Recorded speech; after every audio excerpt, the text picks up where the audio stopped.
ব্রট to you by V Guard, co powered by Sensodyne ও ভিমল বলো কথা কেশরী। Associate sponsor UltraTech cement. রাজভবনের শ্লীলতাহানির অভিযোগ, ভয়ঙ্কর অভিযোগ। রাজভবনের সিসিটিভি ফুটেজ চেয়ে চিঠি পুলিশের। ওসি রাজভবনের মাধ্যমে ফুটেজ চেয়ে চিঠি পাঠালো কলকাতা পুলিশ। মহিলা কর্মীদের অভিযোগ ভিত্তিতে অনুসন্ধান কলকাতা পুলিশের। সূত্রের খবর, বিশেষ অনুসন্ধান দলের তরফে ফুটেজ চাওয়া হয়েছে। আমাদের প্রতিনিধি সুপ্রিয় গুহ রয়েছে আমাদের সঙ্গে। সুপ্রিয়, কলকাতা পুলিশের তরফ থেকে ঠিক কি কি ব্যবস্থা নেওয়া হচ্ছে? রনিপা, তোমাকে প্রথমেই যেটা বলবো যে রাজভবনের অস্থায়ী মহিলা কর্মী তার তরফ থেকে যে অভিযোগ বা শ্লীলতাহানির যে অভিযোগ তিনি ইতিমধ্যেই দায়ের করেছিলেন, সেই অভিযোগের ভিত্তিতে অনুসন্ধান শুরু করেছে কলকাতা পুলিশ এবং সেই অনুসন্ধান প্রক্রিয়াকে এগিয়ে নিয়ে যাওয়ার জন্য লালবাজারের তরফ থেকে একটা স্পেশাল ইনকোয়ারি টিমও তৈরি করা হয়েছে, অর্থাৎ বিশেষ অনুসন্ধানকারী দল। আর সেই বিশেষ অনুসন্ধানকারী দলের তরফ থেকে যেটা আমরা সূত্র মারফত জানতে পারছি যে ইতিমধ্যেই একটি চিঠি রাজভবনের ওসির মাধ্যমে রাজভবন কর্তৃপক্ষের কাছে পাঠানো হয়েছে এবং সেই চিঠি দেওয়ার মধ্যে দিয়ে মূলত রাজভবনের বিভিন্ন জায়গার সিসিটিভি ফুটেজ চেয়ে পাঠানো হয়েছে। অর্থাৎ এই যে তরুণী, অস্থায়ী কর্মী তরুণী, তিনি যে শ্লীলতাহানির অভিযোগ করছেন, সেই অভিযোগের পরিপ্রেক্ষিতে কোথায় ঘটনা ঘটেছিল বা কোন জায়গাতে এবং তার কোথায় অবস্থান ছিল, এই সম্পর্কিত বিষয়গুলো যাতে তারা দেখতে পারেন বা এই অনুসন্ধান প্রক্রিয়াকে যাতে এগিয়ে নিয়ে যাওয়া যায়, সেই কারণেই রাজভবনের ওসির মাধ্যমে স্পেশাল এনকোয়ারি টিমের মাধ্যমে সিসিটিভি ফুটেজ চেয়ে পাঠানো হয়েছে এবং সেই মর্মে রাজভবনের ওসির মাধ্যমে এই বিশেষ অনুসন্ধানকারী দলের তরফ থেকে একটি চিঠিও কিন্তু দেওয়া হয়েছে, এমনটাই আমরা সূত্র মারফত জানতে পারছি। ধন্যবাদ তোমাকে। আর বিজেপির তরফ থেকে একের পর এক প্রতিক্রিয়া পেয়েছি আমরা। দিলীপ ঘোষ কি বলেছেন, সুকান্ত মজুমদার কি বলেছেন, তাপস রায় কি বলেছেন, পরপর শোনাবো। তৃণমূল কংগ্রেস যে সমস্ত ব্যাকগ্রাউন্ড তৈরি করেছে, তারাই লোকজন পাঠিয়েছে, সবাই জানে, আমরাও জানতাম। এই লোকেরা গেছে ওই জন্য, এদের অ্যাটিচিউড এরকম, পুরো স্ক্রিপ্ট তৈরি করা ছিল। আর তৃণমূলই চেঁচাচ্ছে, আবার কারো টেনশন নেই, কারণ সবাই জানে এর ভিতরে কী আছে। না, টিএমসি সরকারের যে অপকীর্তি তার বিরুদ্ধে বললে, ওনার বিরুদ্ধে এখনও তো কেস করতে পারেনি ওরা। কেসও করবে, তাকে কালো ঝান্ডা দেখিয়েছে, গো ব্যাক বলেছে, তাও আটকানো যায়নি। এখন এটাই শেষ অস্ত্র। টিএমসি কথায় কথায় মহিলা মহিলা মহিলা বলে, মহিলাদের ইউজ করে ওরা, মহিলাদের সম্মান করে না। এখানেও দেখা গেল একজন মহিলাকে ইউজ করা হয়েছে। রাজ্যপালের বিষয়, এটা রাজভবনের বিষয়, আমরা এই বিষয়ে কিছু বলতে চাই না। সমস্ত বিষয়, এই বিষয়ে কথা যা বলার রাজভবন। নির্বাচনের আগে তো দেখাতে হবে।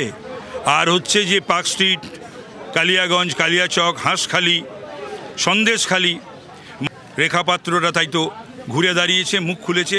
আমি অবাক হয়ে গেলাম, রাজ্যপালের বিরুদ্ধে শ্লীলতাহানির কেস এনেছে। আর তাও সেটা যেদিনকে প্রধানমন্ত্রী কলকাতায় এলেন বা রাজভবনে থাকলেন।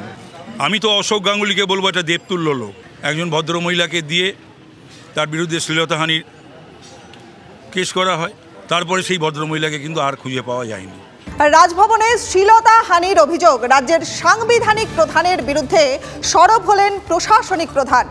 অশুভ এবং ঘৃণ্য পরিকল্পনার অভিযোগ তুলে লড়াই চালিয়ে যাওয়ার বার্তা রাজ্যপালের। শ্লীলতাহানির অভিযোগে ডিসি সেন্ট্রালের নেতৃত্বে ৮ সদস্যের বিশেষ অনুসন্ধানকারী দল গঠন করা হয়েছে এবং সূত্রের খবর, রাজভবনে গিয়ে অনুসন্ধান কলকাতা পুলিশে নেওয়া হচ্ছে আইনি পরামর্শ।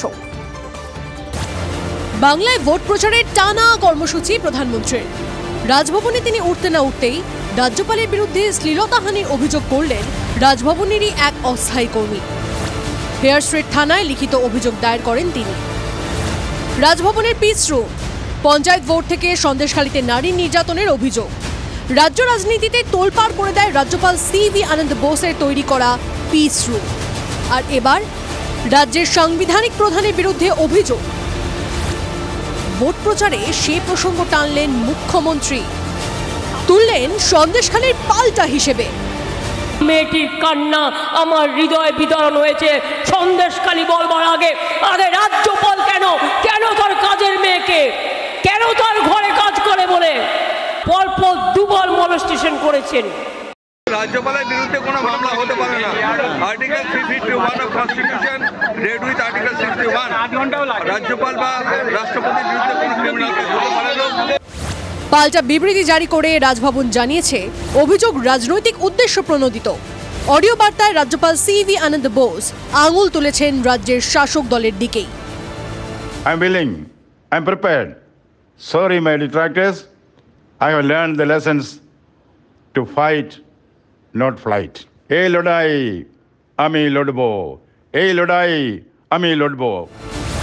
শুক্রবার রাজভবন দাবি করে ভোট সংক্রান্ত যেসব অভিযোগ রাজভবনের মাধ্যমে নির্বাচন কমিশনে পাঠানো হচ্ছিল, এক সহকর্মীর সাহায্য নিয়ে সেই সব অভিযোগ ব্লক করে দিচ্ছিলেন পিস রুমের কর্মরত ওই অভিযোগকারিনী।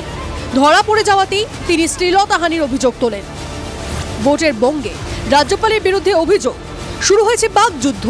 বাংলার রাজ্যপাল তার মেয়ের বয়সী একটা ছোট বোন 4 বছর ধরে কন্ট্রাকচুয়াল চাকরি করে, তিনি গিয়ে থানায় শ্লীলতাহানির অভিযোগ করেছে। এই বিজেপির কাছে আমাদের নারী সুরক্ষার কথা শিখতে হবে।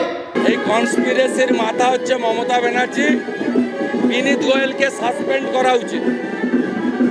দিদিও দেখিয়ে দিচ্ছে যে দিদি কিসি সে কম নেই, রাজ্যপালকেই আসামি বানিয়ে দিচ্ছে। এই আবহে শুক্রবার কোচি যাওয়ার ফ্লাইট ধরেন CV Ananda Bose. Bureau report, TV9 Bangla.